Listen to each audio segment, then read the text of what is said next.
WWE or if I You're make live it big, yeah, I'm like, oh wow, awesome. Ladies and gentlemen, welcome to the Wrestling Guy podcast. I'm right here with Engineer Roy. Yo. And our special guest today is Mr. Corey Jackson. Hey. Before we get to the big questions, let me just do a couple plugs. Okay. Where's the butcher? I don't know. Where is Butcher? Butcher! He's on color people time. This is Huntington Park. Yeah, so. it's 10 minutes late. That's on time. CP time. So we have a couple plugs here. We would like to let everybody know the Wrestling Guy store. Well, that's where we film, and we're the official home of JR's barbecue sauce And beef jerky. and beef jerky, which is a little bit past its expiration.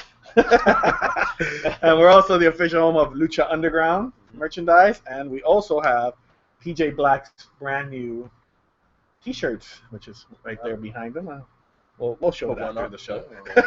Now, get back to that beef jerky. Is it expired because of the time change? Yeah, it's probably because of the time change. Okay.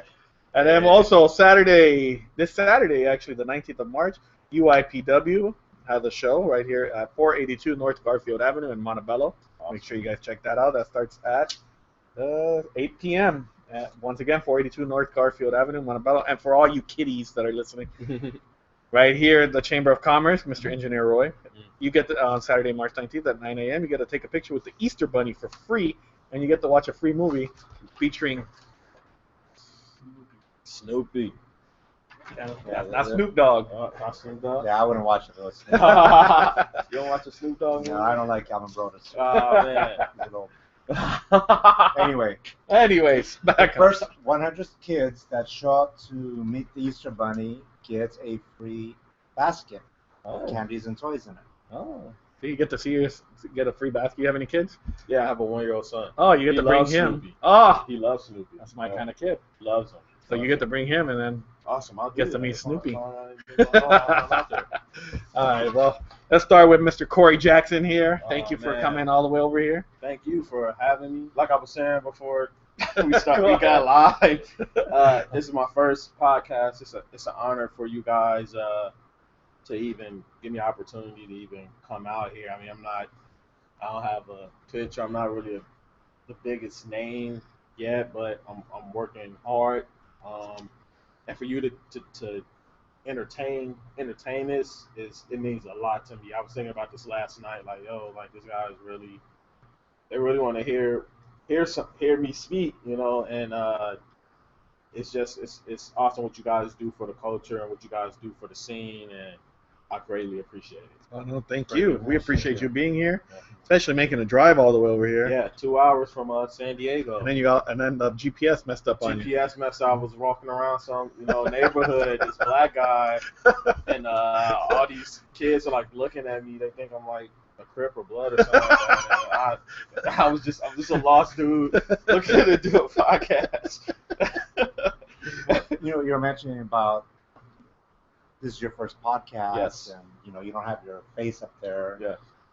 I can't speak for David or Butcher. I guess I could speak because he's not Yeah, here. so, as you can Yeah. tell right here. Yeah. Luke Harper, we got Luke Harper. Anyway. We got Luke Harper taking sitting there Butcher's for place. Butcher, man. I don't watch WWE as much. Okay. I'm more of a fan of the indie scene. Yeah. Lucha Underground, which is a step up a little, Mm-hmm. but I much prefer the indie scene. I think it's more real. Yeah, and absolutely. For them, it's not about the money. Absolutely. It's the hard work and you got to put in. So, Yeah. like I said, I appreciate that a lot Thank more. you. I think the indie scene is crazy because I want to say my first indie show I went to was a FCW show actually that I actually a promotion actually worked for, and it was crazy when I started my training. We had the opportunity to go set up, and the show was actually down the street from my house. So I was like, man, if I don't show up, I'm just a lazy fuck if I don't show up. So I got there early before, the ring crew got there and everything, and I'm just in this mixed martial arts gym just setting up. I didn't know what I was moving around. I'm like, well, let's just move these mats. We got to, get the ring somewhere around here. And the promoter, Gus Parsons, his wife walks in, and I'm like drenched in sweat. And he's like, hey, man, do you work here? And I'm like, no, I'm a trainer at SoCal Pro Wrestling, and I'm just here to help set up until the ring gets here. And he looks at me and he's like, you trained with Jeff? And I'm like, yeah, I'm training right now, and the ring's gonna be here. I'm just here setting up. And he was like, all right. He's like, good stuff. I'm gonna look out for you. So he gave me a T-shirt. And I got to sit in the show for free. And so, man, just the card from top to bottom. It was my first indie show, so I'm sitting there like soaking all this stuff in and thinking like, yo, I have so much work. I have so much work I have to do because the main was I think it was Vermin versus the Young Bucks. And what do you want me to say, dude? Like they tore it down, man. And just seeing a reaction from that match and the reaction from Brian Cage. I think it was Brian Cage versus Big Duke, and the reaction from watching Raze and Kyoko, like tear each other's heads off, and the way the crowd was just into it. It just was so organic, and it was like it felt right at that moment. I knew training to be a wrestler was what I want to do at that point. So yeah, the indie scene is. If you've never been to an indie show, please at least go once. If you say you're a wrestling fan, check it out. I guarantee you it would change the way you look at professional wrestling. When we ask it of every guest, but you're at home and you watch wrestling as a kid or as a teenager, and we were talking about this off air that you kind of got into the wrestling scene during the Attitude, the NWO. Yeah. What match or what did you see that made you want to say, this is exactly what I want to do? Okay. And how old were you? All right. So just to do a little introductory, my name is Corey Jackson. I'm a professional wrestler. I'm on the path on my wrestling career very early. Still green. I'm not afraid to admit that. I grew up in Chicago, Illinois, originally. I lived there until I was 20 years old. My mother, just me, my brother, my youngest brother, and my mother. And my mother was a huge wrestling fan. I was telling you that. Right. Big Sexy, Kevin Nash, Diesel, Vinny Vegas, whatever you want to call him, and Razor Ramon. It's kind of my inspiration, kind of for my gimmick, because I wear chains, because my mother loved the Cheesemo coming out. He's like all greased up, and he had that swagger, and my mom would like be frozen on the TV, like, oh my God, What's your toothpick? I don't want to I don't want to steal too much of his gimmick, man. Okay. He might punch me or something like that. He's a big dude. So yeah. So like I said, my mother would sit me on her lap, and we watch Raw, and for a while it was just Raw, WWEF for a while, and then I found out that there was another promotion, WCW, and so me and my brother sit in the living room, I'll sit in the room, my mom will watch Raw, he'll watch Nitro, we'll switch halftime. I watch Nitro, he'll watch Raw. When we go to sleep, we're talking about wrestling the whole time. Oh my God, did you see that Razor Ramon versus 1-2-3 Kid match? Oh my God, did you see Lex Luger? He just debuted it. Oh my, it was just madness. The match that piqued my interest, or maybe that got me kind of locked in. I want to say it was Bret Hart versus the 1-2-3 Kid. Really? Yeah, I think that was a Superstars match or one of I those think it was morning Superstars, matches. yeah. Yeah, but it's like those. To me, it's like those matches that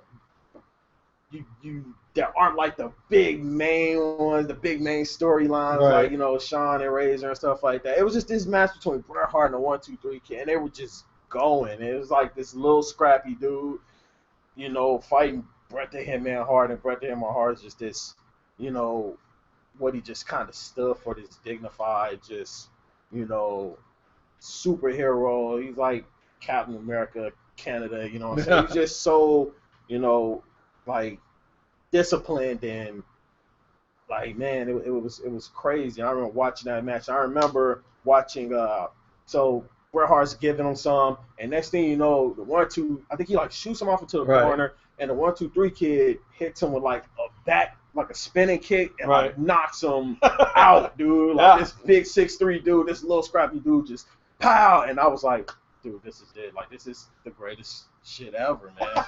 Locked in for the rest of my life. Now.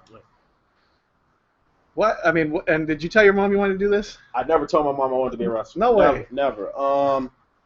So I grew up in South Side Chicago. It's pretty bad. I mean, if you watch the news, you see a lot of shootings. It's like insane over there now. And it wasn't as bad as it was when I was growing up in the 90s, but it was bad. But being a kid, especially being a black kid, a lot of black kids don't really say they want to be wrestlers seriously. It's just we're not, people want to be basketball players, rappers, football athletes, and stuff like that. Being a professional wrestler ain't really too cool in the hood, and I experienced that peer pressure growing up. Like I said, I didn't have my father growing up, so a lot of my masculinity came from wrestling. So I would go to school and like, if I got into an argument, it'll be kind of like a promo. Like, don't you talk to me like that, blah, blah, blah. And kids like looking at me like, what the hell are you talking about? Well, I walk around with my jacket. Right. I remember I got in trouble for this being a kid. I walk around with my jacket like halfway on, like Bret the Hitman Hart. And I like just walk down the street like that. And my mom's like, yo, put your jacket on. Like, what are you doing for somebody steals your jacket? It's just a lot of my masculinity and just me being a man I learned from watching wrestling. When I got into a fight, I would resort to a wrestling move, like fucking DDT try to DDT this guy. This kid's looking at me like, yo, what are you doing? Like, this is a fight. It was just I had the t-shirts. Kids are wearing like FUBU and Sean John. I have on like a Deep Generation X shirt from Target. I was but that wasn't a bad thing. It wasn't though. It wasn't. It was awesome, man.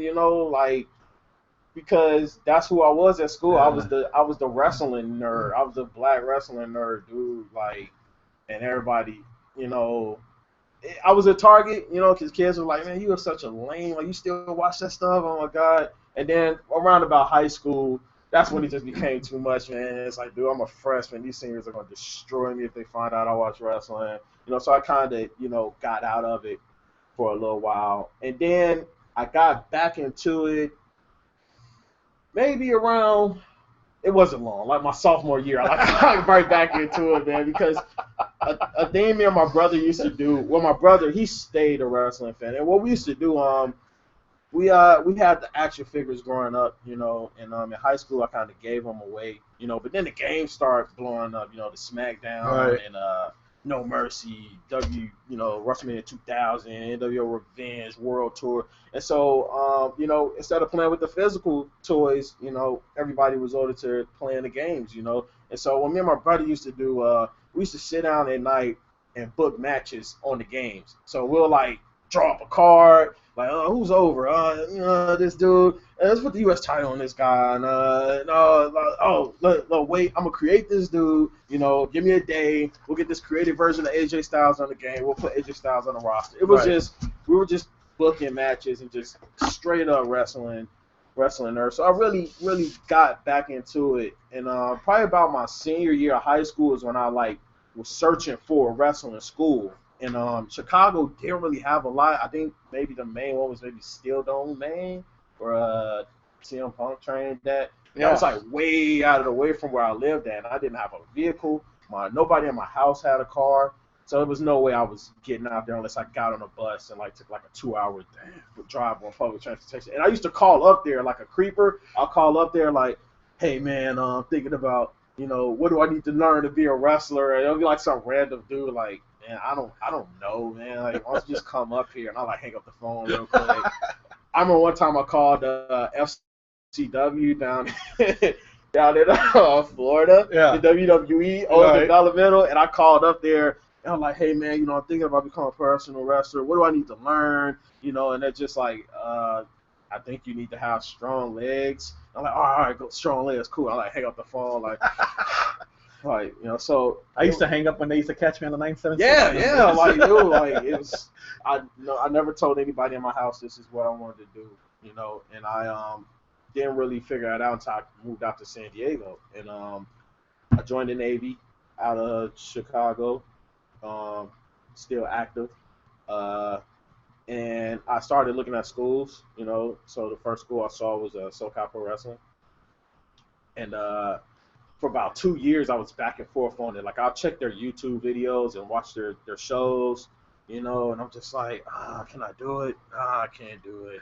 Can I do it? Nah, it's so back and forth on it, man. Then one day I went to a WWE live show out here at the Valley View, and my wife took me. We just got married, and she let me go take the pictures with the belts, and they put the belt on my shoulder. And my wife, I was like, it was like, oh man, I feel like a kid again, and I like took the picture with the belt. And this before I was like going to the gym or anything like that. I was not even ready to do this. And then I asked my wife, like, hey, you think I can, Seth Rollins didn't look that big, did he? And she was like, yeah, he's kind of big. Like, if you train, just try it, So I'm like, all right, I'm going to do it. So I started at SoCal Pro. And it's a funny story. When I went for one day and I quit right after it because they beat the shit out of me. Right. Like, it was so intimidating. Like, first of all, I wasn't in the physical shape, and a lot of people are. Wrestling, I tell people, wrestling is like football. They got a position for everybody. Skinny guys, big guys, small guys, fat guys, ripped guys. It's just like football.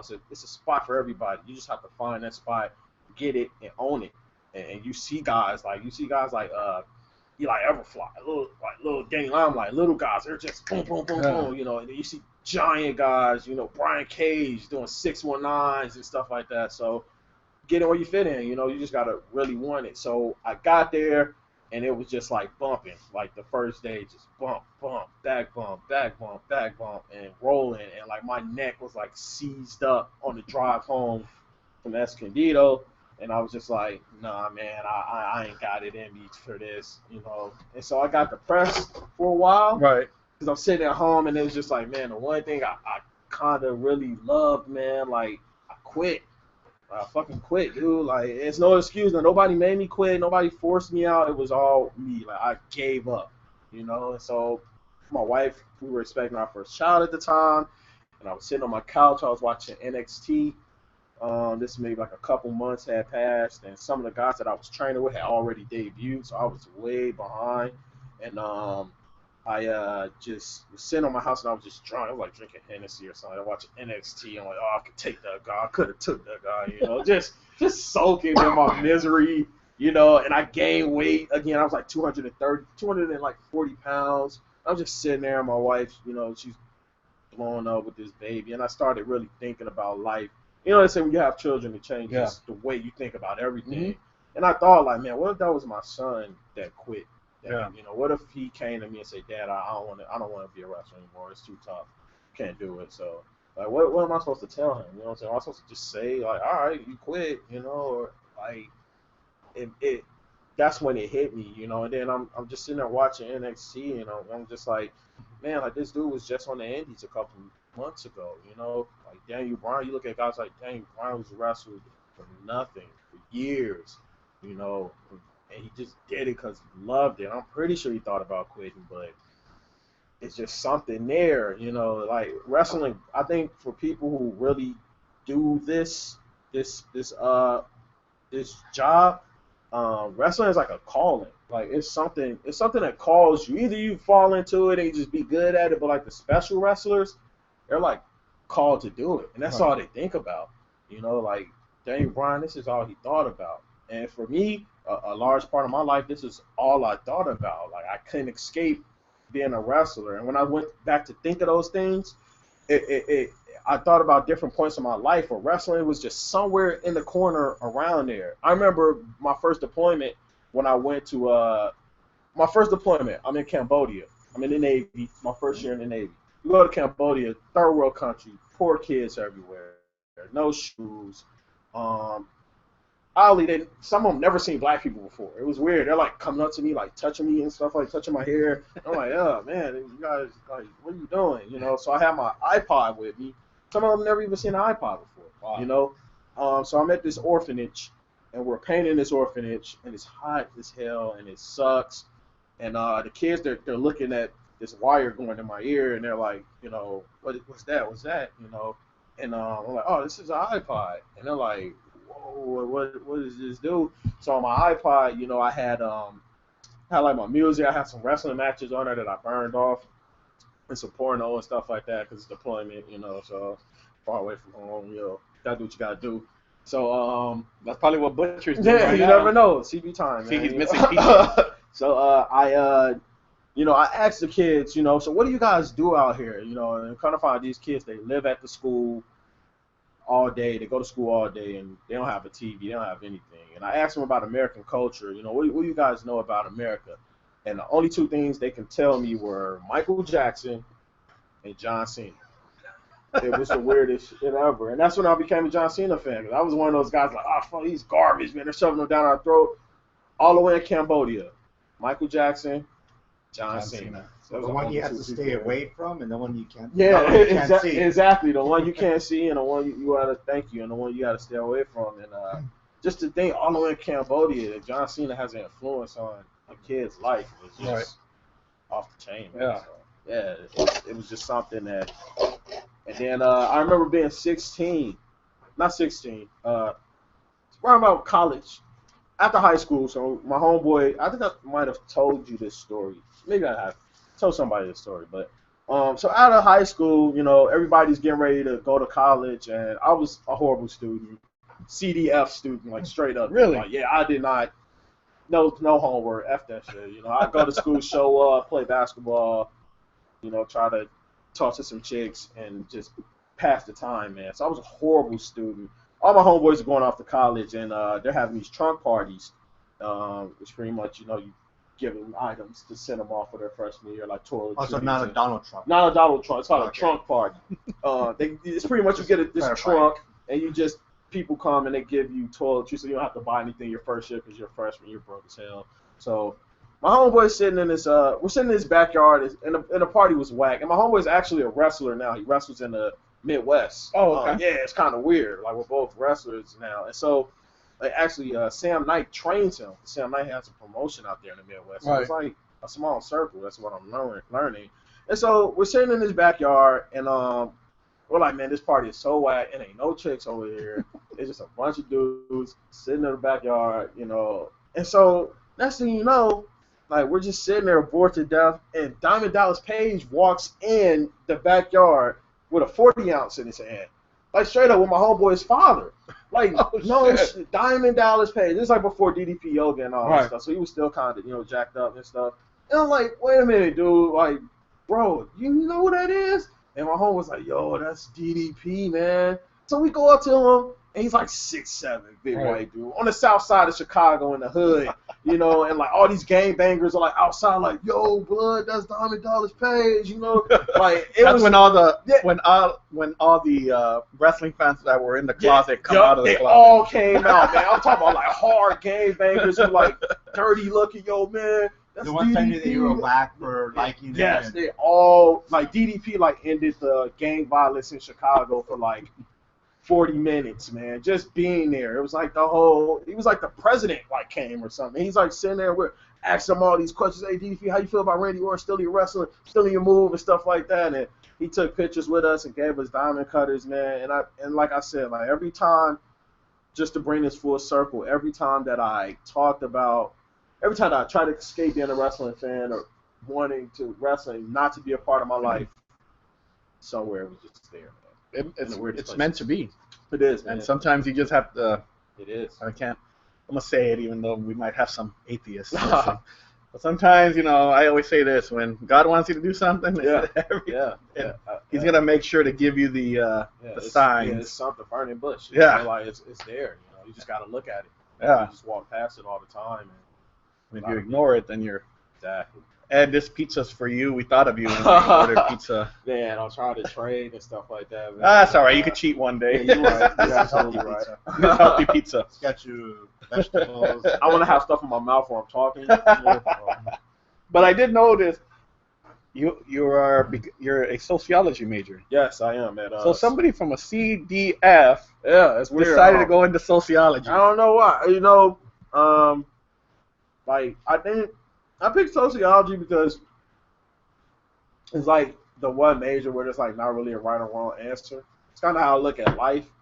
It's not like sociology. They don't believe in like good or bad. You know, it's like what's helpful and what's not helpful. Right. You know, so depending on, and it's just like wrestling. You know, you can say that a lot of and I have to argue with my brother with this all the time because he's not a wrestler, so he doesn't understand. He looks at it from a fan's perspective that they'll say like, man, this dude sucks.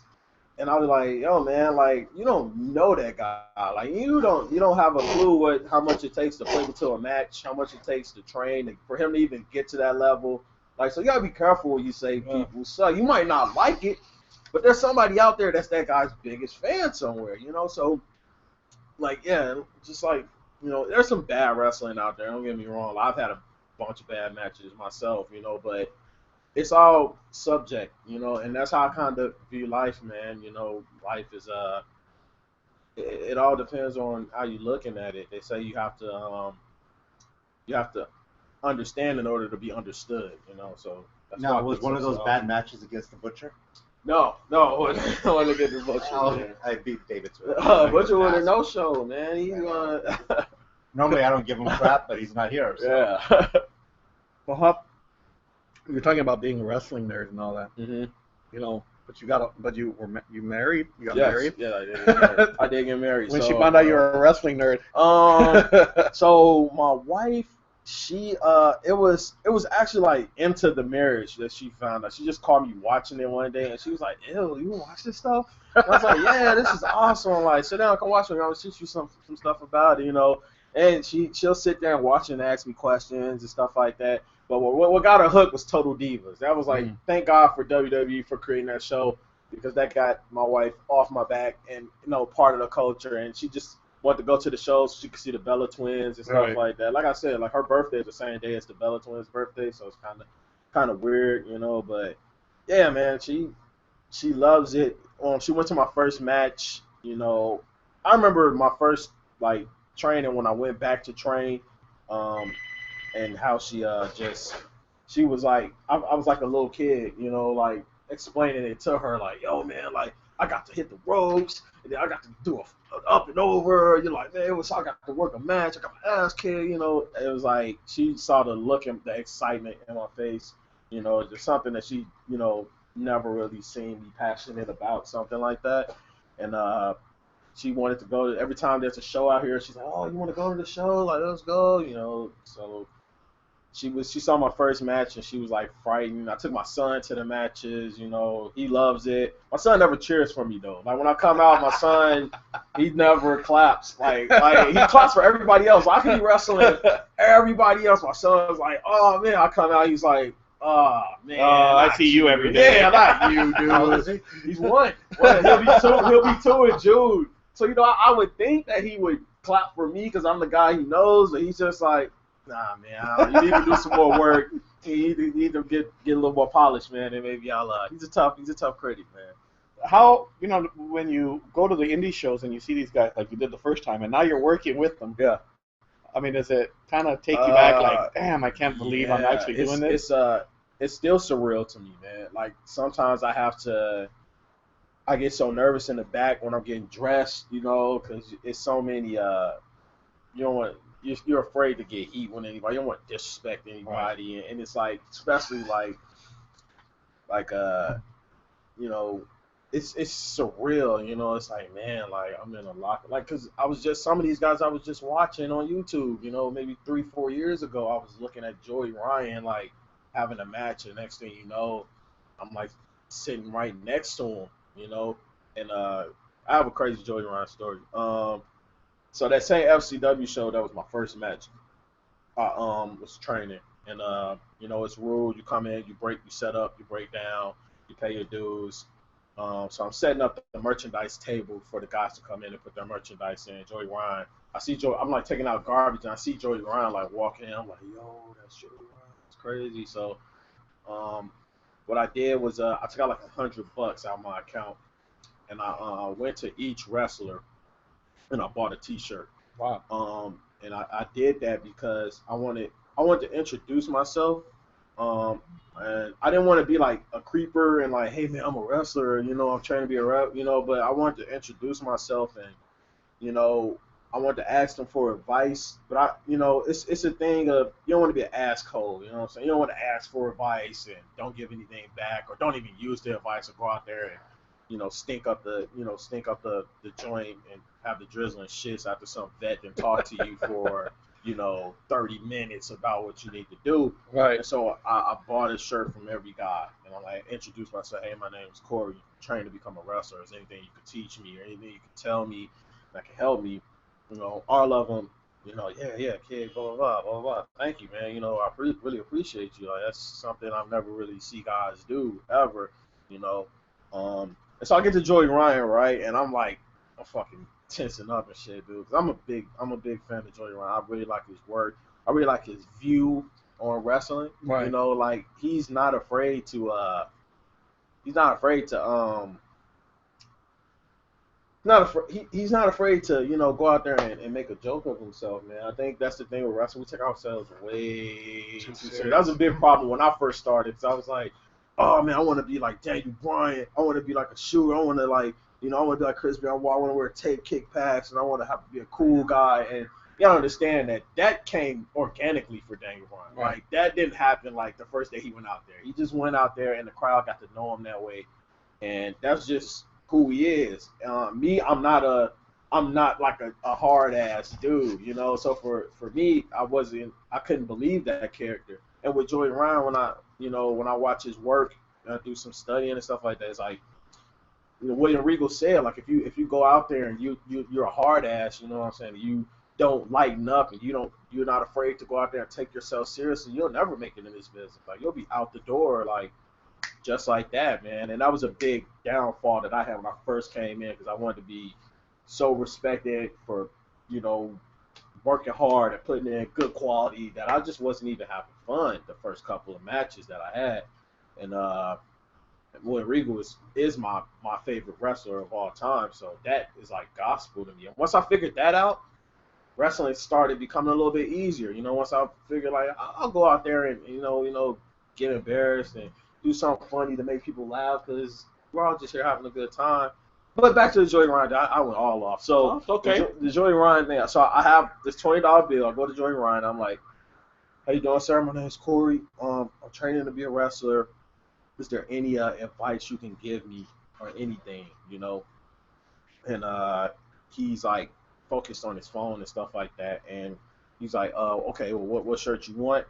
You know, so I get the green Joey and Candy shirt, one of my favorites. I still have to. I work out in the gym with it and stuff. Gives me the shirt, folds it up. I give him my $20 bill. He takes my shirt, and he puts his money in his little box, and then he goes back to his phone. And he just like cold shoulder, you know. And I was like, what the fuck was that, dude? Like, dude, you're a dick. You know what I'm saying? I was like, this whole time, I'm like flipping out inside because I was like, man, I really want to talk to this dude, man. And he kind of like blew me off, you know. But once I started training, I kind of understood why he did that. Because if you go back and look at his work, you gotta understand that like veterans, you know, for them to get to where they are today, all the shit that they had to eat to be what you see today, you know, all the shit that, you know, guys had to go through, you know, in order to make the money that they make, get the status that they make, you know.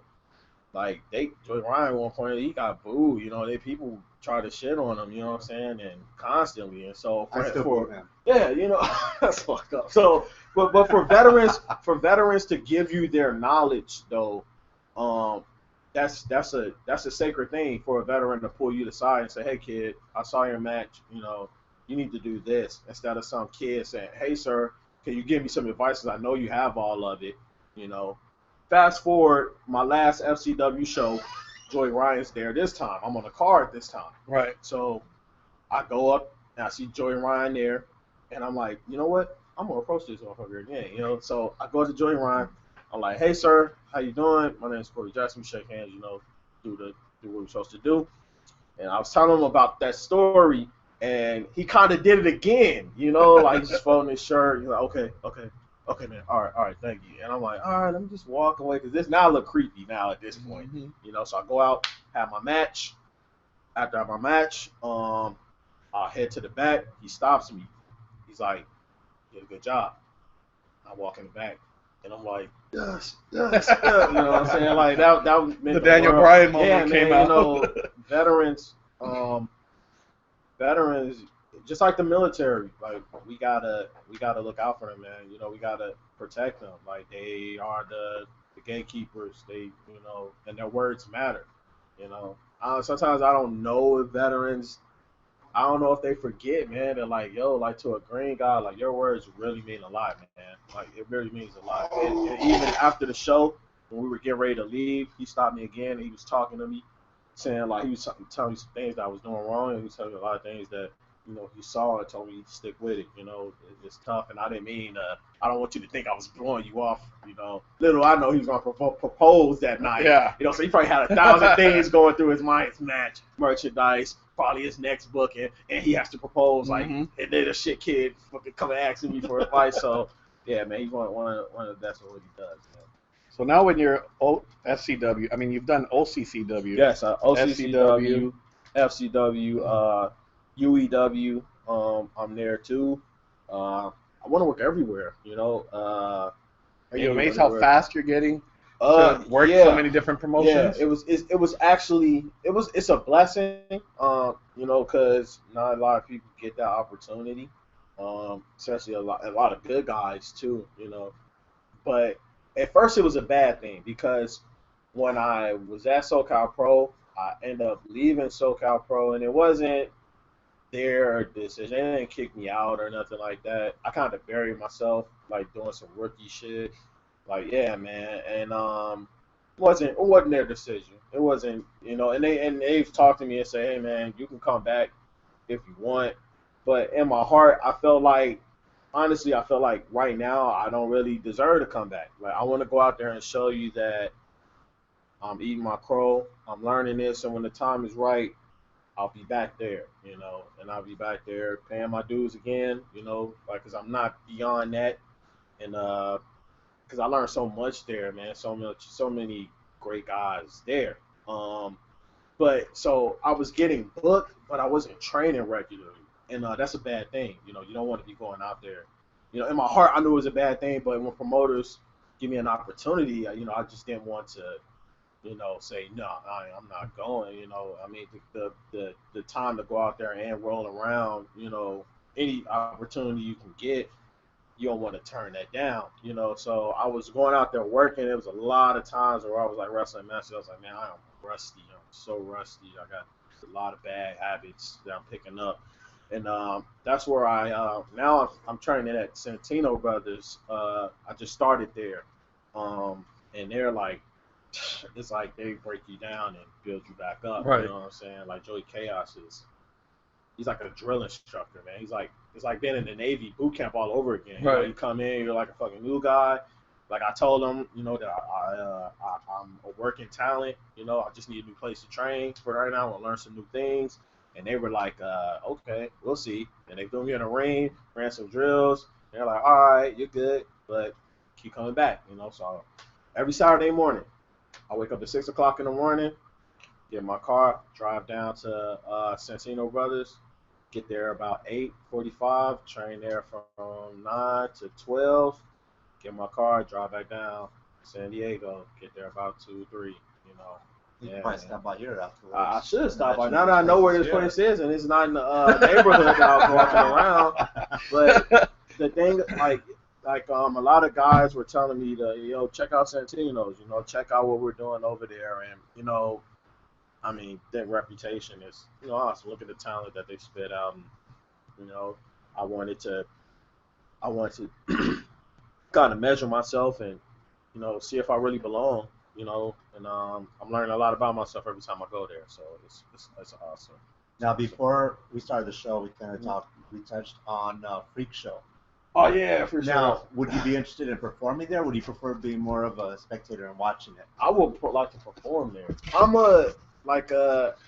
kind of now that I've been working and I kind of know what I like, it's like I'm more of I'm kind of want to do more comedy. Like I like to Okay. work. Like when it's time to work, let's work. You know, when it's right. But it's not. It's a time and a place for that. But I really like the comedy aspect of wrestling and just the weird like shows like Chikara or even PWG or even FCW where they do like some funny spots, man. Like the business is changing, so it's room for that. If now then anything is room for that, you know. So I would definitely. I don't know what character I would do. I've been thinking of a bunch of stuff, but I know you got to have something different that you can bring. And I got some couple of things on my mind, you know. So I'm definitely gonna take a drive up there. That and Brian Kendrick's pro wrestling show. I definitely want to check that one out too and do some work. David is back. David's back. Thank you. I heard you making a lot of racket. Yeah, on Sorry, man, that's what I get for touching stuff. that. So what do you? So far, you know, I've asked this for a lot of guests. Mm. You know, San Diego's hot right now Yeah. with the wrestling scene. Yeah. LA's kind of quiet. You know, back in the couple, maybe when you Yeah. started coming up, you Yeah. still had AWS and Yeah, Chino Bros. they a lot of those guys. Did you kind of wish they would come back and maybe have more options I mean, for you to wrestle? Yeah, absolutely.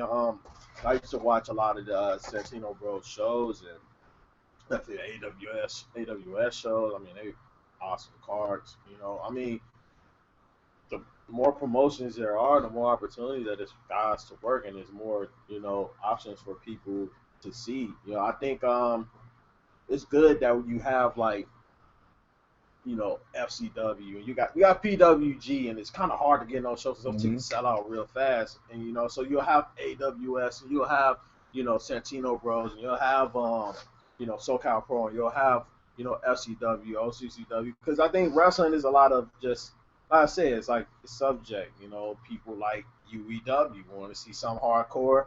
I'm going to UEW. I want to see some a little old school. I might go to SoCal Pro. It's good for people to have that variety, so they don't get burned out seeing watching the same stuff all the time. Guerrilla shows can be very, very, you know, they work so fast, and there's so many matches on the card that you get burned out just watching, and it might not be for your little kid, you know what I'm saying? So definitely, I would love to see have the chance to work at AWS on that. Those cards are incredible. Santino, like top talent coming out of there, like. Any opportunity I can get to work. I'm not opposed to working. I'm not opposed to working anywhere. You know, I don't think I'm beyond that or above that by any means. I mean, it's wrestling. It's dangerous regardless of what you're doing. You can wrestle the safest matches. I seen was it Neville got hurt doing the baseball slide, his legs fractured. All the dangerous stuff he's done his whole career, baseball slide, he fractures his leg. You know, Seems so, like everybody's getting injured on the yeah, smallest simple, little thing. simple things. You know, so whatever match you, there's always anytime you step in that ring, there's a risk of being hurt. You know, so I don't. You know, I know what I'm getting myself into. My wife knows what I'm getting myself into, and that. You know, right now, what I value the most is, you know, experience and exposure. And money, you know, is kind of third on my. But money's important, but experience and exposure is what I'm really looking Do you prefer being heel or face? for. Heel. I started off as a baby face, and because it's a, you know, if you're like, you know, new guys, you know, it's good because, you know, heels, they kind of control the match more of the time and stuff like that. So starting off as baby face is kind of thing for new guys, for any guys. You learn more, you know, because they put you in there with heels who are more experienced, you know, and stuff, and they can coach you through the match. But when I started working heel when I like left SoCal Pro, and working heel, one is it's easier. Two, it's a little easier for me because I'm kind of one of those guys. I like to call a little bit in the back, and then let's just freestyle and see what comes out of it. You know.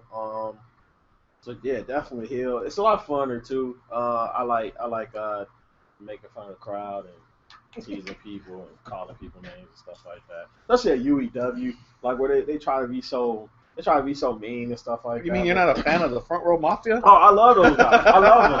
I love that, man. I love what they bring. And I go there and I make it my point to just say something mean to one of those guys because I know they're gonna get riled up, you know, and it's awesome. You know, I love when fans I love the fan interaction. That's the most important part of the match. The fans don't like it if they're not pleased.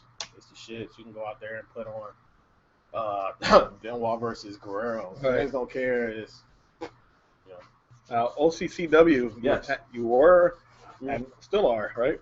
I'm still at OCCW. It's around about But you're John. we're tag champs with Sean Black. No, we weren't the tag champs. We were supposed to be the tag Oh. champs. Supposed to be. But that's where the Black Justice. Yes, that's where Black Justice So started. tell everybody that hasn't gotten an OCCW show. Okay. What Black Justice is so about. what Black Justice is? It's a tag team with me and the urban juggernaut Sean Black. Very very well known out here in the LA area, man. Pretty much what we are. You know, we're two wrestlers who feel like we deserve, you know, more respect. We feel like, you know, at OCCW, John ain't giving us a fair shot, even though, you know, we're one of the best tag teams there. Actually, the inaugural champs were decided this last weekend. It was the Study Buddies, Darren Finch and Uncle Chaz Herrera versus PBR. Two really good tag teams. Not better than me and Sean Black by any means. Well, but, I think they're the tag team champions now, right? Yeah, well, it was because me and Sean Black wasn't there. Sean had a family emergency, so I couldn't. You know, if it was up to me, I would have went out there and wrestled the match myself and brought the belts back, you know, for Sean. You know, but you know, it isn't my decision. You know, that's Sean. He's been trying to put his foot on our necks for the longest, but you know, we will be back at the next show, and we're gonna take the tag. It's just a matter of time. You know, I know Darren Finch is probably sleeping with his belt. You know, petting it, shining it up, but he might want to get himself like a replica copy or something like that, because he's not gonna have the real one. It'll be good back there. Yeah. Well, I'm a big fan of Uncle Chaz. I think he's hilarious. Yeah, they're good. They're good. I'm not gonna insult them. You know, I'm not gonna, you know, talk down on their talent. They're just not as good as me and Sean Black. Yeah. Of course. They're not. How can nerds be better than? How can nerds be better? They're probably. I can chess match, Rubik's Cube, Connect Four. I'm a sociology major. Let's do it. You don't bother. It don't scare me. Now, you know, with all the, you know, Facebook creates a lot of drama. Yes. And wrestlers try to keep. Some do it on purpose, and podcasts do it on purpose, and some do everything.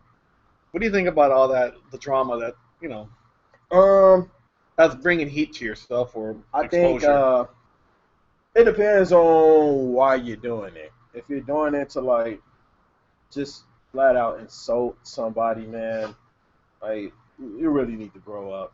It's a business. It's a fraternity, you know.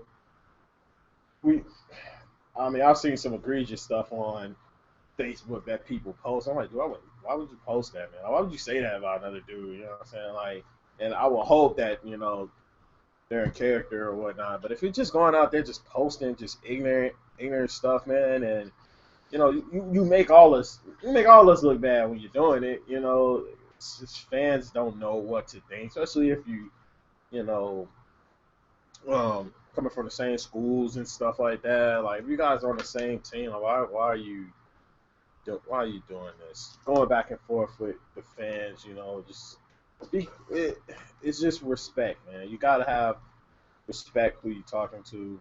Me, I'm a firm believer in if you start talking crazy to me, I'll just block you. You know, like Facebook, like I have no problem just pushing the block button, like. I hear that about you. You do block a lot of people. Hey, I block people. I blocked Ed. That was a mistake. If Ed, he got mad at me at the last show. I tried to speak to him. He's like, "Oh man, you don't like me, Ed. I like you.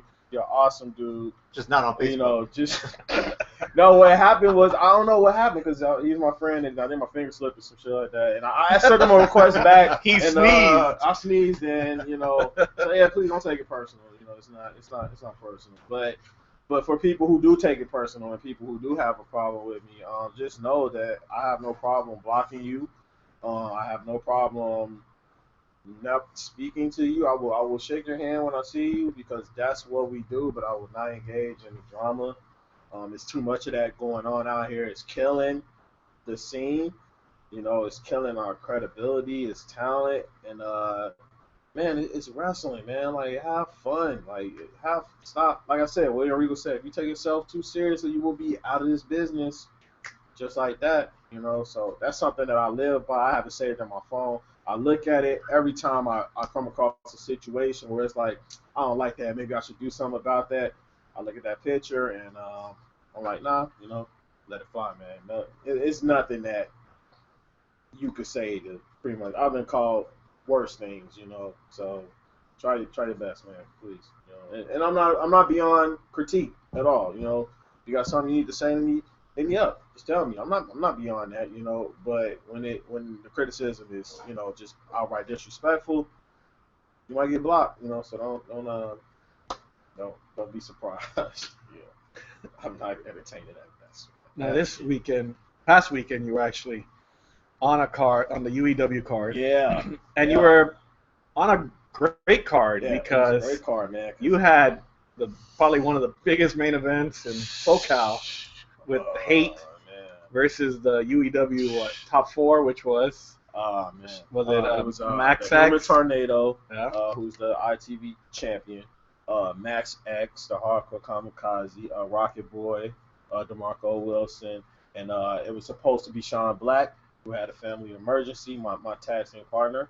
But it ended up being Tony Reyes, who subbed there for him. And I will say that Hate, they live up to their name. That was an awesome card, man. That's why I like UEW, because they are who they are, and it is what it is. You know what you are when you're on that card and what you're getting. I actually wrestled the Insaniac, who is I guess this guy is a mental patient. Somebody trained him to be a professional wrestler. He tried to staple my forehead. I successfully dodged that. Staple it to what? I don't know, man. I don't know. He came out, pulled out a dirty bag full of staples and nails. And I'm like, yo, bro, I don't do that stuff, So, but I survived, unscathed. But that card, that main event, first of all, to speak on the talent at UEW, you got the Human Tornado. We know who he is, what he's done. One of the guys who put a lot of work out here in his business, man. I respect him a lot. You just can't get him to stop talking, though. Yeah, he just won't stop talking, man. To himself or to somebody. I don't know. They just won't. He won't. And then you have Tony Reyes, another guy who's also at OCCW. Respected dude. He's done a lot of work. And then you have DeMarco Wilson, Rocket Boy, up and comer, a guy I consider my peer, like a guy that I like to measure myself with, because you see the potential there. And he's a young dude too, man. He's young. Like, I'm 27. I think he's like 19. Yeah. So I wish I was that young and I was able to be a part of that business, even main event a card at 19 years old. You know what I'm saying? So I tried to tell him, like, skateboards are supposed to have wheels on them. I don't know why he doesn't have wheels on the skateboard. He just looked at me like, what? Yeah, I don't know, man. If it works for him, that's the gimmick, It's a hoverboard. But the sky's the limit for him. Max X, really the sky's the limit for him. Actually, my first UEW match was against Max X in the Cruiser Cup that they had in the first round, and I thought we had an awesome match.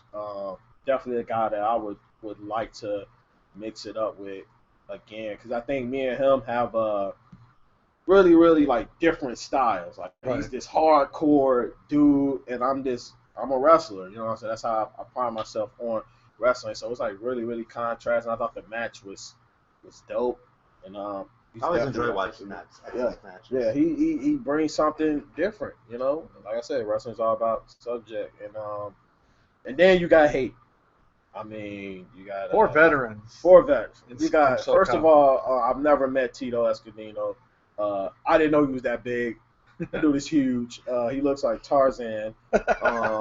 Huge. He's a big dude. Big dude, man. And then you got Rico, another big dude. Che. Another big dude. And you got Ray Rosas, who we was just, talking about. A guy who is a leader commands the locker room when he's in there. You know, controls a match when he's in there. You know, probably one of the best tag teams out here, PP Ray, one of the best workers out here, and worked all over, you know, California. You know, a guy that you definitely approach with. I definitely approach with the utmost respect when I see him all the time. You know, and then like, I mean, that match with the F5 to the pole, like these guys, they sought out to make a statement, and they did. I really believe that they did, and they really proved that night that they're here, that their hate is here to stay for a while. But as And, an up and comer, how was it to see? Were you studying that match? Yeah, I was studying, you know, because like I said, I wrestled in Saniac, and then after my match, I sat there and I witnessed that. I wasn't sure, you know, what side of that line I stand on, man. You know, and then with Peter Avalon showing up, you know, doing what he did to Tornado at the end of the match, you know, Peter Avalon. I mean, we could just speak about him, but you know, I didn't know what side of the line. I didn't know.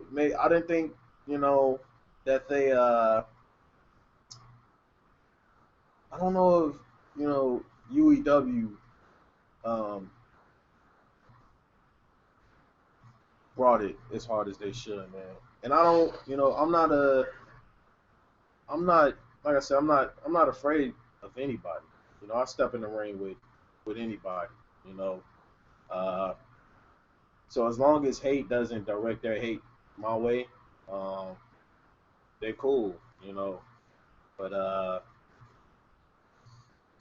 I think UEW needs to figure it out. As long as I'm there, if any of them decides, you know, they wanna come my way. Like I said, I grew up in Chicago, Illinois. I done fought some ugly fights, and This time you can use the DDT though. yeah, you know, this time I can use the DDT.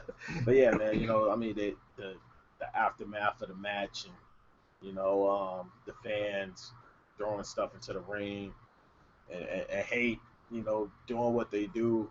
I don't agree. I think it was wrong on both sides of that. You know, you throw something at a wrestler, you gotta, you know, expect, you know, the repercussions Right. of that. You know, because it's a business, it's professional. You know, we both, when you hop out the ring at a fan, and you know, the front row mafia, you need to, you know, expect, you know, what's going to happen with that. You know, so like I said, I don't know what side of the line I stand on hate in the UEW roster. Like I said, I have matches with Max X, you know, and I'm definitely, you know, no friend of hate, you know, so that is what it is. But they want it, you know, I'm not, let's go. Like, Right. I have no problem going with anybody. I think David wants to create one called Love. Love, I I do. should create Yeah, one. with His shirt says with hate Adolf hers. Hitler. Hate and who else hers. is gonna- Adolf Hitler. Ha He's gonna be part There of you Gold go. Dust. Hey man, Kate off. That's awesome. And you have Hector. And I got Hector. Hector. What are your future plans? I mean, like, where do you want to go from here? I mean, yeah, you're still up and coming. Mhm. You've been pretty successful so far. Um, And then who do you want to wrestle I that you think, haven't? okay, well, the first question, where do I want to go from here? I really don't know. I kind of want to just keep working the place I'm at. I think I want to. I definitely want. My goal this year is to try to make it to championship wrestling from Hollywood. I think I like what they do. The talent there is awesome, and I want to prove that I, you know, working here that I belong there. You know, so definitely championship is a place that I think I want to be at. And I'm just working to try to get there. Um, and then just working my way up the card, man. You know, I think I'm in some great places at OCCW. You know, FCW. You know, I wrestled 3 pre-show matches before, and now I'm on the card tag teaming up with Human Tornado and Sam Knight. Um, and I'm slowly just working my way up the card, man. But I'm kind of just at this point where it's like I just want to just throw it in the air and just wherever the pieces land, whatever opportunities that are thrown my way, I'm going to dive on all of them. Like this, I could have 2 hours. I'm not getting paid to do this. I'm really peace with doing this for free. You guys give me the opportunity to do this, and I drove 2 hours just to be here and talk about this, because I don't believe in letting any opportunity, slip through. There's a lot of guys who are better than you, like absolute. It's the talent out here. You look at Peter Avalon. I can go down in Mike Camden, Joey Ryan, Ryan K. It's like there's that top. To work your way up that is a climb, and I just want to prove that there are a lot of people who are better than me, but if you put me on a treadmill with those guys, I'm either going to die running, than let them beat me. Right. Like I'm just going to pass out before I quit. Nobody's going to tell me that I don't belong here. Nobody's going to try to run me out of this business. Nobody's going to, try to tell me what I can't do. I'm bookable. I'm coachable. I listen. I want to be great. I want to help. I want to build this scene. Like I said, I'm from Chicago, but this is my home now. I've been here for 8 years. This is Southern California is my home. So this wrestling scene is my home, and that's why I don't engage in the beef and the heat and the drama, all that, because I'm trying to build this. Well, you're also a military, so you're very disciplined. Yeah, I'm already disciplined, and I don't take any shit. I won't accept that, So, and that's how I view myself. I'm not just taking anything, I'm gonna take, and if I'm gonna take something, I'm gonna make it the best Right. I can.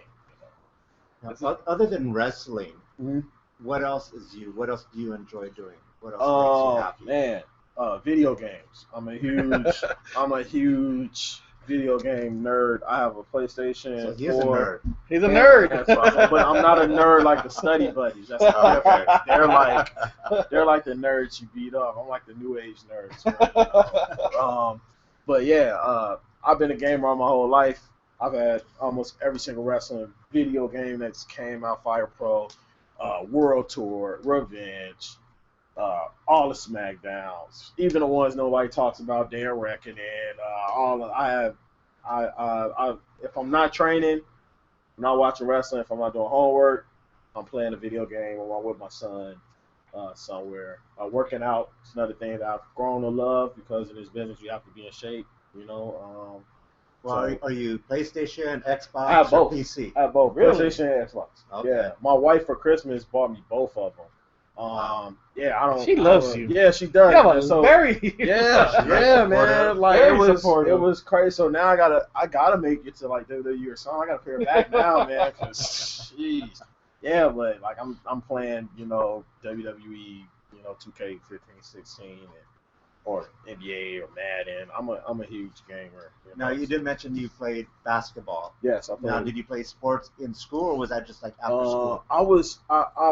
I was never athlete in school, man. Like, I was athletic, but I could never make the team. I wasn't like I was like a standout athlete or anything. Like it took me a minute to like figure out what I was good at. My cousin was a basketball coach, which was and he worked at the school, which was even worse. So the fact that I wasn't on any team, just made me and a wrestling fan just made me extra nerd to everybody there.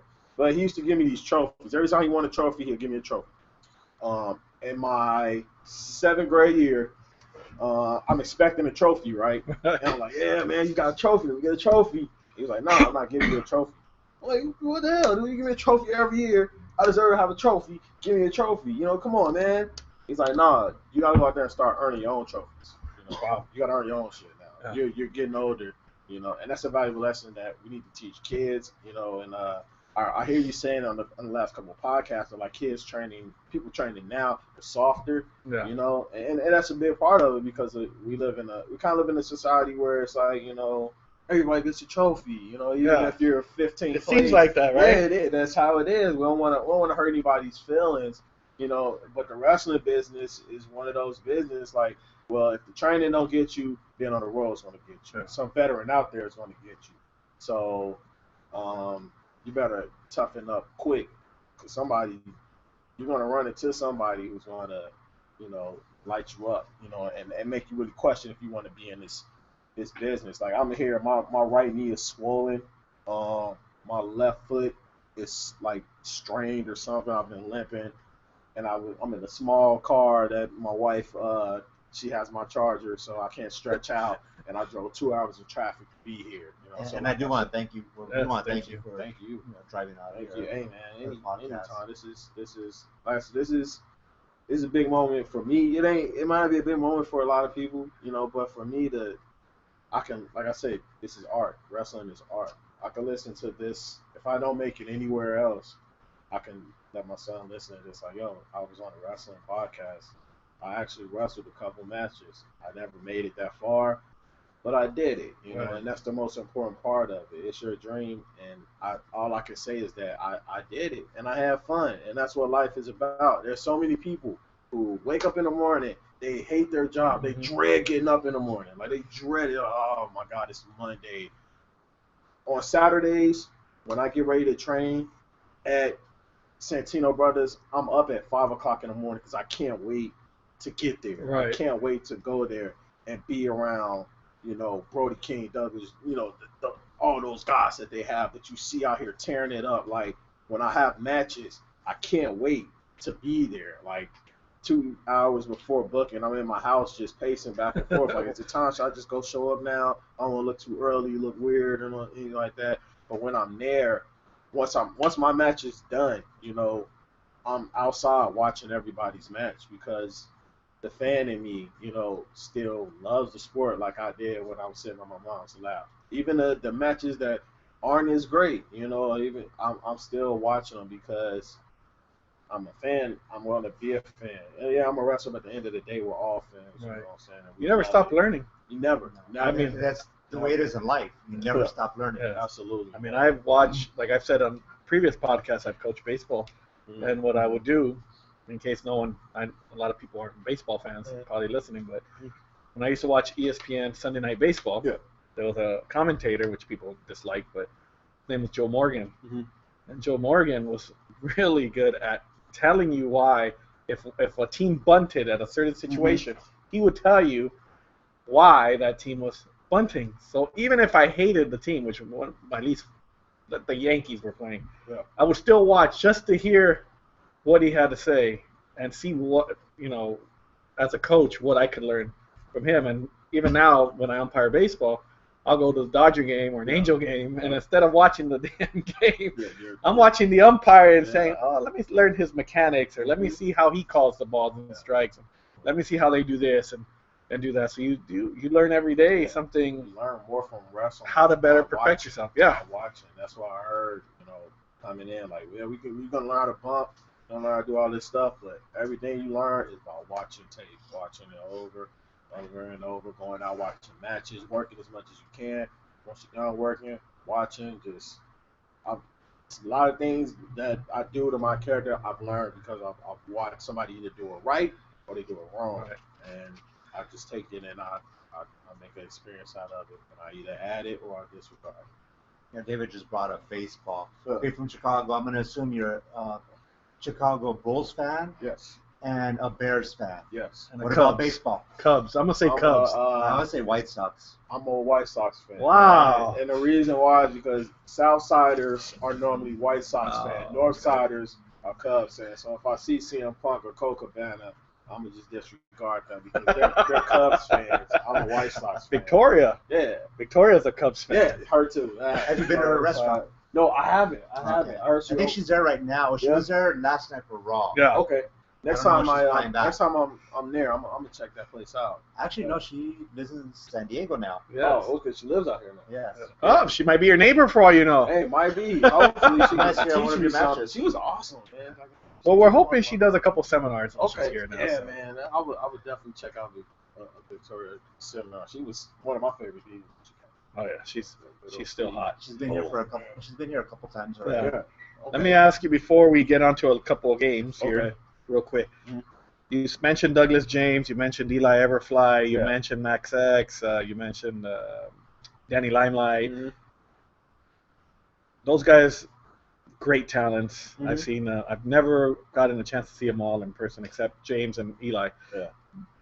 Who would you, not just out of them, but Mhm. who would you want to wrestle that you Okay. would say like this is I've made it Alright, here in so SoCal. It's crazy. My first FCW match was against Douglas James and Danny Limelight. Wow. And I beat them.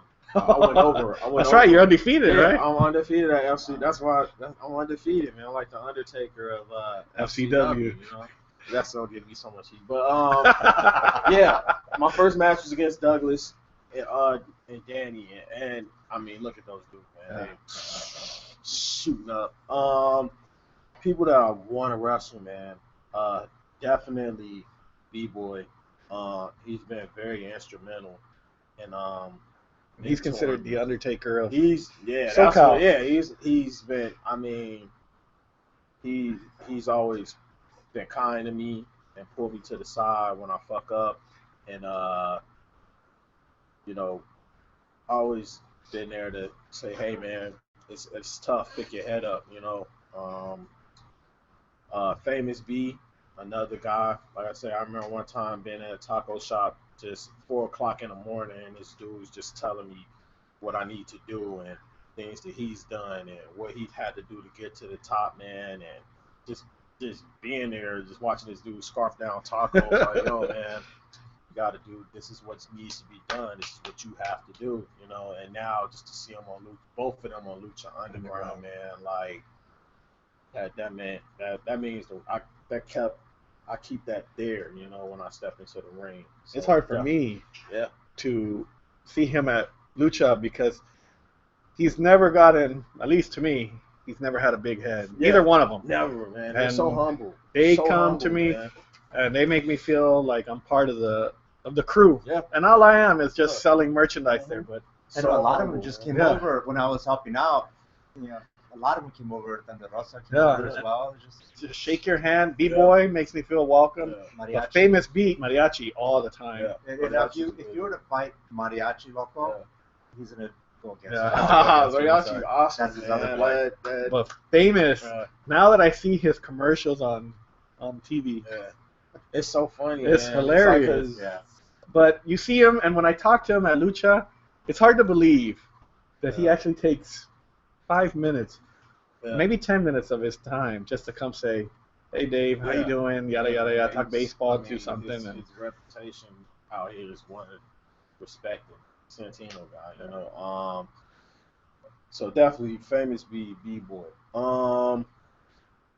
Joey Ryan would probably be like my match. Like, yo, if I Joey Ryan, and maybe in the future once I get to that level, William Regal. He probably won't even be wrestling by the time if I ever get to that level. But William Regal's my favorite wrestler. If I ever wrestle him, I could probably never wrestle another match. I probably never have to because that's like I don't know why I was a William Regal fan. Like it was just something about him. Like six expressions, yeah, basic dude, he's one of the expressions. greatest ever, man.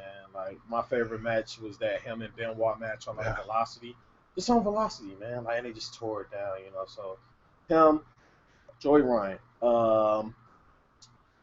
Who else would I like to go in there with, man? I would like to work with women, more women. I was just about to ask There's you a that. lot of SoCal has a lot of dope women out here, man. That I would love to mix it up with. Like I said, I'm a sociology major, man. So I look at things through the lens of. I try to approach wrestling through the lens of society. I mean, wrestling is just a play on society. You know what I'm saying? So, like when you look at women's, today and like the surge of Ronda Rousey, women in position of power, and I mean to be able to help contribute to that, that would be dope. You know what I'm saying? So to be able to go out there and mix it up with like a Thunder Rosa or a Sage or Raze or Kikyo, another one of my favorites is Ashley Grace. She's dope. Like I don't know if you want to go trainer. against Raze, though, because you see what she did to her. Yeah, man. I was watching that on my couch. How many times did you cringe? Yeah, like, I watched it oh. like 4 times, and I was like, oh my god, like, I couldn't even.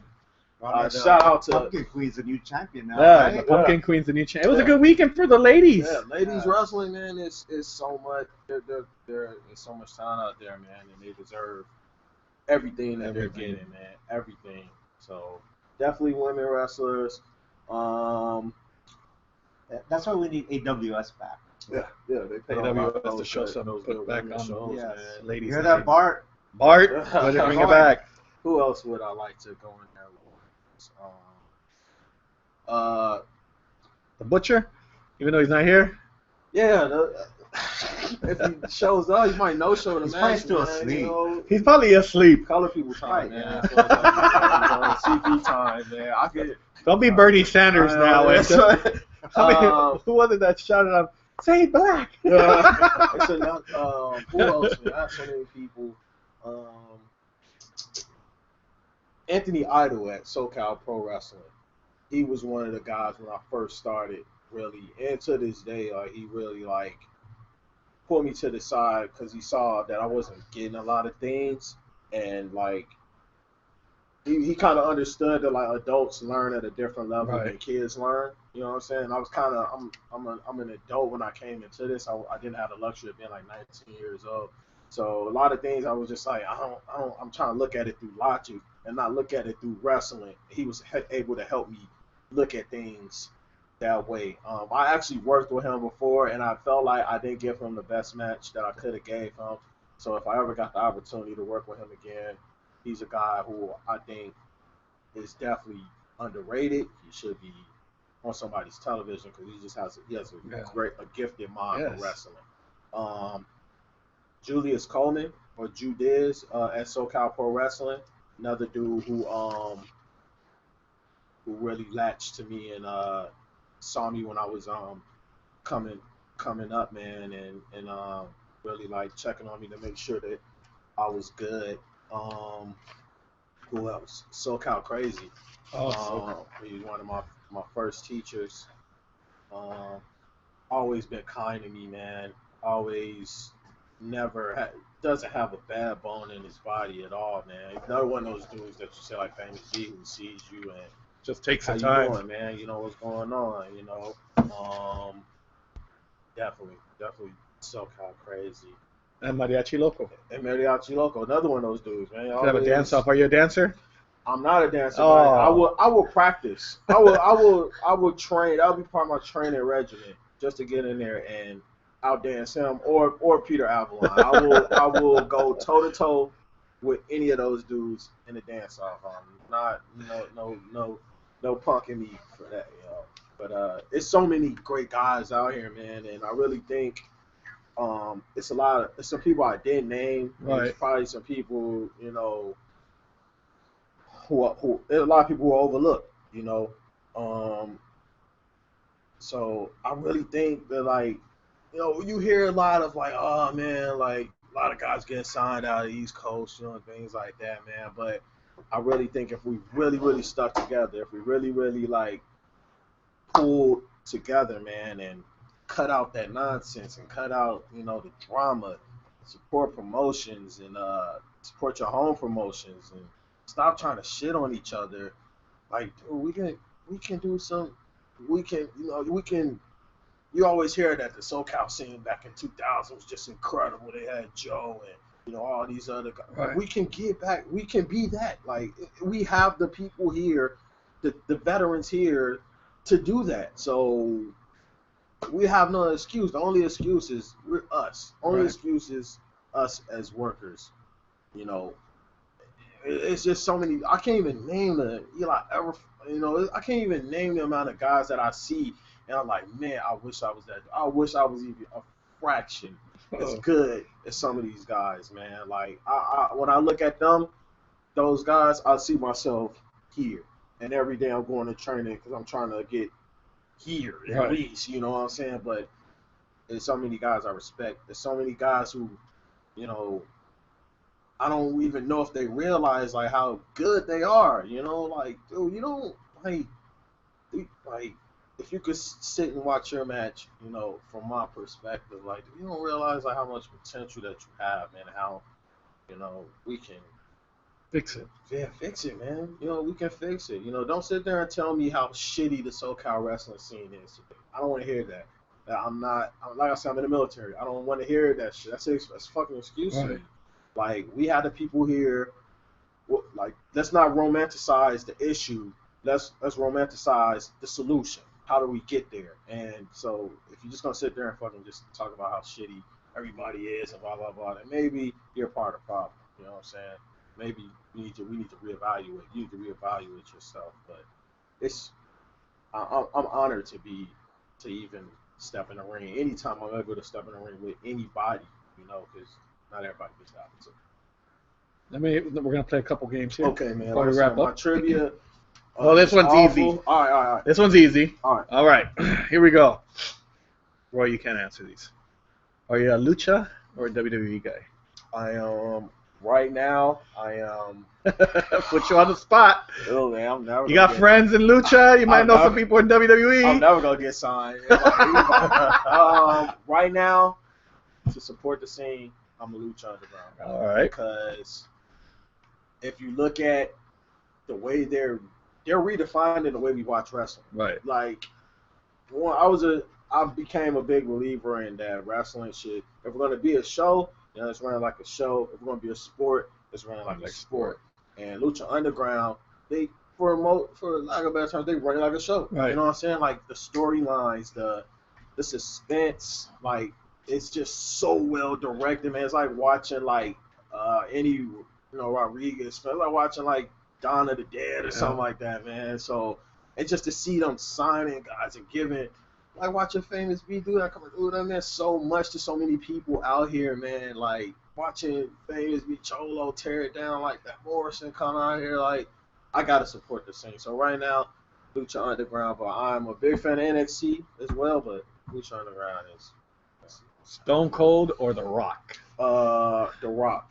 I know you're a Stone Cold fan. Look, I'm a huge Stone Cold fan.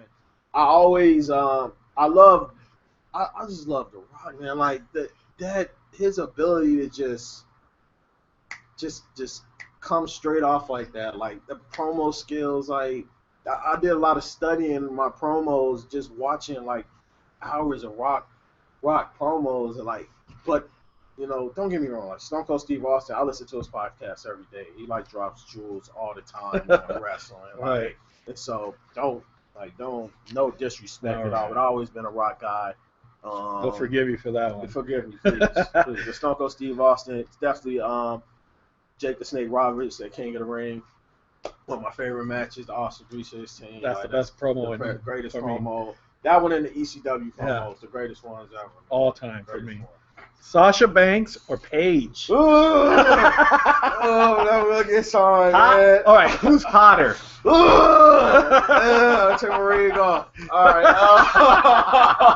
Oh man, it's the second divorce we're gonna cause. I want to do wrong by who's hotter? Yo, this was I gotta be real, man. I think Paige is hotter. I think Paige. A lot of people like Sasha Banks, but I don't know, man. There's something about Paige, bro. She's bad, man. She's an awesome wrestler. They're both awesome wrestlers. Right. Her Paige is the eye candy. Yeah, definitely. Don't kill him. Don't kill him, please. Mrs. Jackson. I love you. I love you. Ring's back on now. Since you're a video game fanatic, this one's for the kids out there. Mario or Sonic? Mario. Mario easy. Mario or Luigi? Oh, Luigi. Man, I was always a Luigi guy, man. I don't know why. Like every time we play, I'll just take the second controller. Like, yo, I'll do Luigi. Like, I don't know. Luigi don't get enough credit, man. Yeah. He doesn't get enough credit. Like the dude. First of all, he jumps higher than Mario. If you're playing Mario games, if you're a real Mario mark, he jumps higher. He's taller, so he can get spaces. You know, Luigi. And his car goes faster than Mario. Yeah, his car is faster than Mario. You know what I'm saying? Luigi, man, he's Marty Jannetty. You know what I'm saying? Like, he's appreciated. You have to, in order to appreciate the rise of Shawn Michaels, you can't ignore the fact Marty Jannetty was there. Right. Window shop, you know. Maybe Mario should turn heel on Luigi. That'd be an awesome game, Mario versus Luigi. Like, yeah. This one's for you, Roy. Princess Peach or Princess Daisy? Who's cuter? I want them both. You gotta pick one, man. Yeah, you gotta pick one. Just Peachy. Oh. Okay, yeah. All right. Yeah, can't go wrong with Peach. Okay, here we go. Right. First, I have to ask. All right. Republican or Democrat? I'm neither. Okay. Actually, I'm not. I used to think I was Democrat. I think most black people just think they're Democrat. Like, yeah, it's for real though. Like a lot of people, like African Americans, will just go vote Democrat because it's just what we're socialized to think that that's the party that take care of us. And it was weird, like meeting my first like black Republican friend. Like we were just talking, like this one guy at work, and we just talking about politics. And I just, it's such a weird question to ask today. It's like, hey man, so what do you like? Left, right? He was like, I'm a conservative. I'm like, what? Like, my eyes popped out of my head. I'm like, what, dude? Excuse me, And I'm like, he's like, yeah, man. Like, I'm a conservative. I think I thought I was Democrat because my when your family, it's like when you think you're religious, it's just that because your family is structured that way, so you're kind of indoctrinated into that, without your permission, really. And so when just talking to these people's views, I just kind of been in the military, I had the luxury of being a world traveler, man. So I've seen, a lot of stuff. Like I've been to places, I've been to Cambodia, I've been to third world countries where people are having real problems, not like, oh, this promoter is fucking me over. Like there's people who are having real problems out there, people who are starving.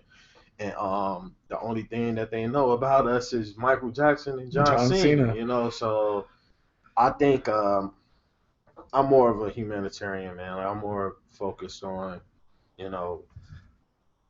people. I'm politics. Well, I'm gonna put you on a tough one since it is Super Tuesday. Yeah, it is. Well, not really Super Tuesday, but it's part of it. Okay. Hillary or Bernie? Man, I was just watching one of the debate they had for Univision a couple of days ago.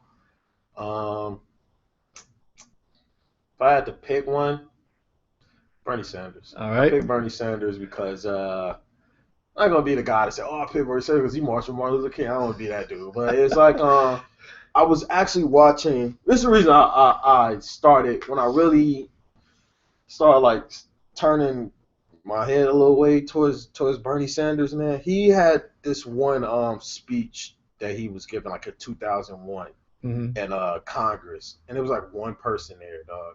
Like he was giving this whole speech about the war and saying like, "Yo, we need to really rethink what we're doing because," and this is 2001, like right in the heat of the war in Iraq and stuff like that, man. And it's just this one congressman, this old white dude, just sitting there like spilling out all this research and stuff like that to a Congress room. That's a big building of just one person listening to it, dog.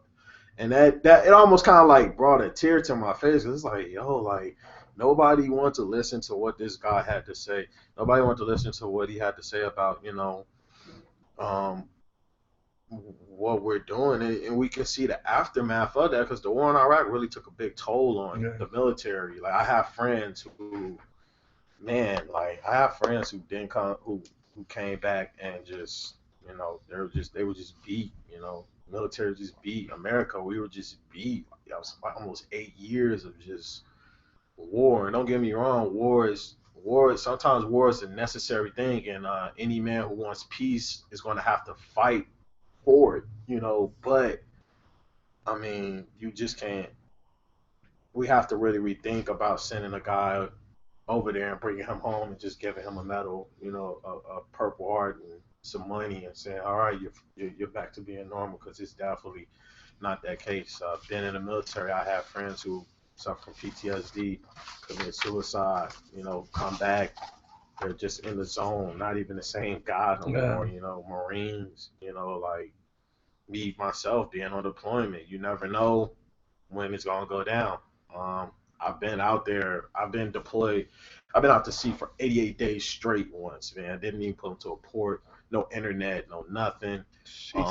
We have to save some African, some Somalian refugees. And what happened to these Somalians? They were trying to escape Somalia, you know, because it's going down over there. I don't know if you've seen Captain Phillips and stuff like that, but the Somalians were trying to escape, and they were on this small boat, and it was like 90 of them. And what the Navy was trying to do, we were trying to drop some supplies off, and the Somalians kind of rushed to one side of the boat and capsized. And so they're like in the middle of the ocean. We had to go out there with our boats, save some of these people. Some of them didn't make it.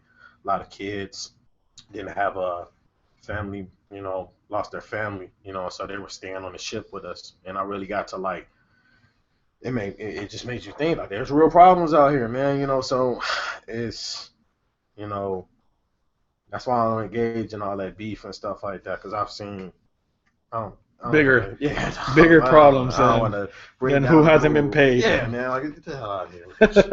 All right, before we wrap up, yes, sir. Here we go. A little, as you can see, we have the new WrestleMania magazine right here. Is this an open book? Special collector's edition. 32 of the biggest, baddest, most spectacular Mania matches of all time. But I didn't use that. So we're going to ask you guys. Engineer Roy, you're in this. Let's see if you know your wrestling. I have one of the books open, so you can quickly reference. Which? I'm going to get chopped to death. All right. So here we go. Let's get it. Raise your hand. Okay? Yeah. All right. Raise your hand. Not yet. Which WrestleMania was the one where Daniel Bryan defeated Randy Orton and Batista? That was. This one's easy. It is easy, man, but I don't remember. Roy?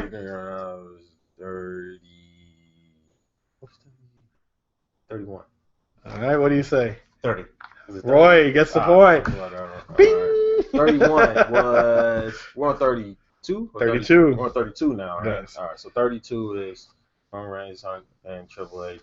33 was Roman Reigns and Brock. Yeah, I'm horrible with numbers. So. All right, Andre versus Hogan. Which WrestleMania? Oh, man. Go ahead, Engineer Roy. 3. Yeah. Very good. WrestleMania 3. This was a tougher one. Shawn Michaels versus Stone Cold Steve Austin for the WWE. WrestleMania 14. Very good. Bing! All right, which one of these three did not perform at a WrestleMania? Which one of these three? Snoop Dogg, Puff Daddy, or 50 Cent did not appear or perform at WrestleMania? That's an easy one. I'm not going to let you answer that one. Go ahead. I don't even know what. Curtis. 50 Cent. All right. Yeah. 50 Cent. Very good. See, I gave you guys easy ones. I just guessed. I guessed that Snoop Dogg. Which WrestleMania was the first to be held outdoors? This one was specifically for Butcher, but he's not here. He's asleep. I don't know that one. WrestleMania 21. 9. No. WrestleMania 9, which was the main event, was Bret Hart versus Yokozuna. Yeah. All right. WrestleMania 2000 was featured the Fatal 4-Way for WWE Championship. Well, I thought we were just getting at 32. How do you jump into the future? No, we're jumping. No, this was what it was called, WrestleMania 2000. It was the year 2000. You really thought that we were talking about the 2000? Right. I think now we know why he can't eat. What is it? Yeah. Gluten. Yeah. Oh man. What was the main event? Who were the four competitors? It was the Big Show. It was the Fatal 4-Way. It was a Big Show. I don't want to say, was it Cactus Jack? Or yeah, it was Cactus Jack, not Mankind. Stone Cold, Steve Austin. You're close. No, it wasn't Stone Cold. It was The Rock. And who was in the other corner? Don't tell me. Let's see. Well, I'll tell Jericho? you. All right, here we go. I'll give you a hint. Yeah. Shane was in Big Show's corner. Linda was in Mick Foley's corner. Vince was in the Raw. Was it the No. Corporate Raw? Oh, Corporate Raw. Oh, Vince Vince was in the Rock's corner. And Stephanie Was in. Oh, who fucking knows? That dude. Or I might have got it mixed up. Shane might have been in Big Show's. Or, I mean, in the Rock's. Who was one of I them? didn't like that match. It wasn't good, man. It was too. All right, this one's a tough one. Okay. And this is the last one. All right. This is the winner takes all question. Mhm. At WrestleMania 20. I thought it was up 3-1. Oh, There was yeah. a Divas match where the loser, for the Divas Championship, for the Women's Championship, Mhm. where the loser got a haircut. Ooh. What was that match? Who were the two participants in that match? Loser got a haircut. And for the women's title. Was that Molly Holly Uh-huh. Yeah. versus? Was it Lita? Chicago. Victoria? Victoria! Yeah. We were just talking about that when she was here. So. Molly Holly was really good. Yes, she is. Well, all right. You want to let everybody know where to find you on Facebook, Twitter, Instagram, and what shows you have upcoming? Facebook, I am at Corey Jackson. Twitter at CJ Super. That's CJ and Super spelled SUPA.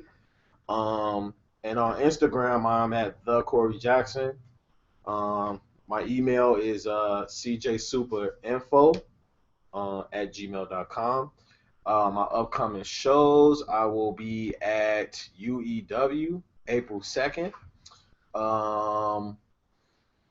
And I will be at FCW April 30th. That will feature a big main event, It's right? a big main event. It's going to be FCW driven by Gus. It's Finest City Wrestling. It's going to be a 4-way match for the title. It's going to be Willie Mack, B-Boy, Jeff Cobb, and Pentagon Jr. That's going to be crazy. I gotta go to that. The co-main event is going to be Douglas James versus Danny Limelight. I'm going to be watching that one closely. It's going to be, I think it's going to be a 2 out of 3 falls. Bunch of people going to be on the card. Vermin's going to be on there. PP Ray's going to be there. Famous B's going to be in action. Big Duke's going to be in action. Sway Thompson. Myself, the Human Tornado, Sam Knight, Sasha Drevko, another good guy out here. Good old Aaron Garvey, another up-and-comer. Who else? Maldacino the Monster, Matt Twisted, Destro, and then there's going to be an after party after the event. It's going to be free beer, free pizza. I don't know who turns down free beer or free pizza. Roy will be there for sure. Yeah. The All that talent, win, why not? the talent will be there hanging out. If you haven't been to one of these shows, it's an awesome show. Please support. UEW, if you haven't been to one of those shows, awesome show. Please support. I will be back at OCCW with Sean Black. Don't know when that date is going to be, but I will put that out. I want to, again, thank you guys for giving me the opportunity to come speak, to give me the opportunity to let you guys know my dreams and aspirations, and thank you for what you do to the scene. Like, I subscribe to this podcast. Thank you. I'm a big fan, and like I said, man, we gotta. Sometimes we take for granted the guys who aren't in the ring. You know, the podcast, the fans who come out and support, the promoters, the promotions. You know, sometimes wrestlers we just getting ourselves, and it's all about us, and it's not. Like I said, wrestling is a big play. You guys are actors. We're actors. This is all our big stage. We need you guys just as much as we need any talent out there. So thank you guys. Thank you. Roy. Thank you, Dave. And I will be back. Yes, I'm going to buy definitely. some stuff before I roll out because my son is going to love some of this stuff. Get my wife a shirt. If you haven't been down to the Wrestling Guys store, please come down. This Yes, is please. awesome. Like, if I was 13 again, I would be broke trying to buy everything out of this place. This is an awesome place, man. Thank you. Awesome. Thank you. Thank you for everybody who ever gave me an opportunity to wrestle. Keep giving me opportunities. I'll keep showing up. And that's all I got. Well, Roy, thank you for joining us today. Oh, thank you. Thank you, You know, Corey, too again. bad the butcher is in Well, here, right? before we head out, Butcher, this one's for you, and then we are out of here. Fuck the butcher. God, what? Wait, do do you really like cook or anything? Why are you the butcher? Like, what do you do that's so butchery? Yay. Seriously, give me another margarita. For all of us, we're out of here. Come on.